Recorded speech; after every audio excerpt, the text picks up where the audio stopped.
Hello everyone. হঠাৎ বাসায় মেহমান চলে আসলো। কি করি? হঠাৎই ফুলকপিটার কথা মনে পড়ে গেল। ছোট ছোট করে ফুলকপিগুলো কেটে নিলাম, তারপর সেদ্ধ করতে বসিয়ে দিলাম।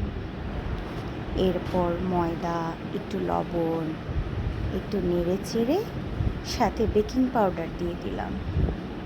তারপরে একে একে পেঁয়াজ, মরিচ, ধনেপাতা, একটু মরিচের গুঁড়া, তারপর পানি দিয়ে মিক্স করে নিচ্ছি। সেদ্ধ ফুলকপি ডুবো তেলে একটা একটা করে আমরা দিয়ে দিব।